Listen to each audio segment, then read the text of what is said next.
Today, we're diving into the 2025 National Security Strategy. And let's be clear, this is not some simple policy update. It's really a blueprint to rewire the fundamental rules of global power. This document is a strategic shock to the entire international system. Allies aren't reacting to heated rhetoric. They're reacting to the rules of the game being explicitly rewritten right in front of them. This strategy doesn't reject American power, not at all. It just completely redefines its purpose. Okay, let's get right to the core thesis, because the document states it with, well, surgical clarity. It is a deliberate pivot away from the burdens of managing a global order and a turn toward a laser-like focus on a very narrow set of American national interests. Everything else we're about to discuss? It all flows from this one foundational idea. To really grasp just how big a change this is, you have to see it in historical context. For nearly 80 years, American foreign policy basically operated inside a consistent framework. First, you had collective security against the Soviets. And then, after the Cold War, you had this consensus around maintaining a US-led global order. The 2025 NSS presents itself as a conscious, decisive rupture with that entire history. This isn't an evolution, it's a strategic break. So to understand the structural implications, we're going to deconstruct this strategy piece by piece. We'll look at its core logic, how it completely redefines alliances, its posture towards adversaries, its new regional priorities, and ultimately what it all means for the global order. The first thing you notice is actually what's missing. The strategy just walks away from that explicit focus on major power competition with China and Russia that really defined the last two administrations.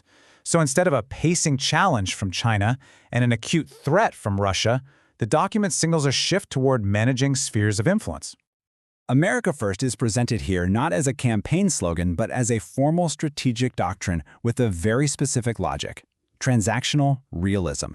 It prioritizes tangible, measurable self-interest over the messy business of maintaining a global system. And this distinction is absolutely crucial for understanding why it rattles allies, maybe even more than it does adversaries.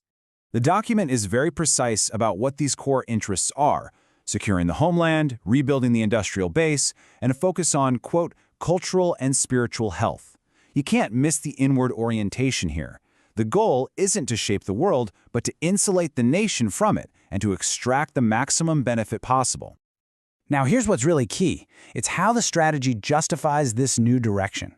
It reframes the entire post-Cold War consensus as a massive strategic failure. The pursuit of global leadership, it argues, was a hugely misguided overreach that basically depleted American strength for the benefit of others. This critique is the intellectual foundation for the entire pivot. And this logic of transactional realism leads us to its most immediate and, frankly, disruptive impact: the transformation of America's oldest alliances. Their core function, which has always been mutual reassurance, is being systematically replaced by conditionality. And this shows the structural break perfectly. Alliances were once seen as a primary strategic asset, a force multiplier built on shared values. Now, they're being reframed as a transactional burden. The whole language shifts from partnership to a ledger of costs and benefits, where security is no longer a shared guarantee, but a service that has a price tag. This analysis really cuts to the heart of the issue. Predictability is the absolute bedrock of deterrence. So, by making collective defense conditional, the strategy is intentionally eroding that very predictability. It's injecting a calculated uncertainty right into the heart of America's most important security commitments. And this isn't just talk, it's being codified into actual policy. The strategy introduces what it calls the Hague Commitment, a new global standard demanding that NATO allies spend 5% of their GDP on defense. This takes that old 2% target, which was always more of an aspiration, and turns it into a hard condition for American support. It effectively turns a security alliance into a fee-for-service arrangement. So this brings us to a central paradox in the strategy. While allies are being treated with this harsh, transactional conditionality, the approach toward a key adversary like Russia is marked by a deliberate ambiguity and a stated desire to restore stability. The language in the document is incredibly revealing. It talks about European allies in these ideological terms, expressing concern for their civilizational self-confidence. But then when it discusses Russia, the tone shifts completely to pragmatic geopolitics. The goal is to manage European relations with Russia and achieve strategic stability, which is a pretty noticeable departure from framing Russia as an acute threat. This ambiguity, while it isn't a neutral stance, it has direct, strategic consequences. When you combine reports of a reduced U.S. force posture in Eastern Europe with the new conditional nature of security guarantees, you get weakened deterrence. This creates a potential power vacuum that fundamentally changes the security calculations for frontline states, and it directly benefits revisionist powers. So as strategic attention pivots away from Europe and this idea of great power competition, it refocuses with a real intensity on the Western Hemisphere. The strategy makes this region its first and primary geographic priority. And here, the NSS introduces a new named doctrine, the Trump Corollary. This is an explicit reassertion of the Monroe Doctrine, but updated for the 21st century. Its stated goal is to reestablish American preeminence and deny strategic access to any and all external competitors, with a particular eye on China. The objectives of this corollary are, to put it mildly, assertive and control-oriented.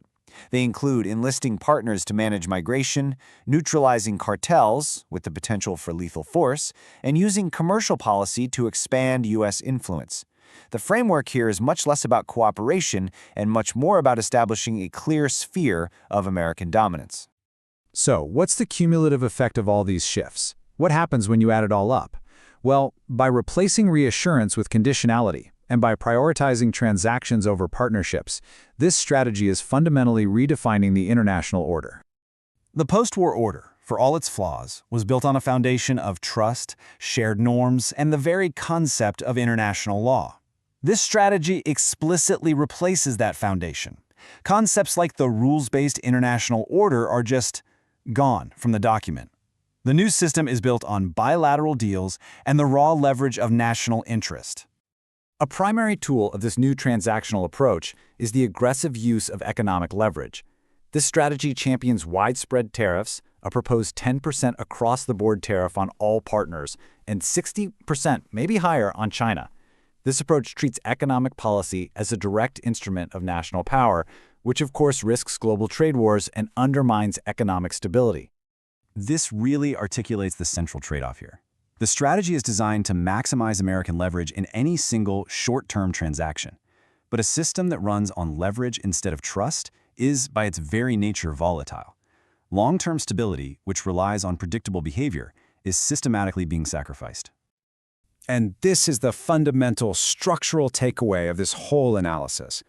By converting alliances, which were the primary stabilizing structures of the post-war world, into mere transactions, the strategy introduces a deep and persistent instability into the international system.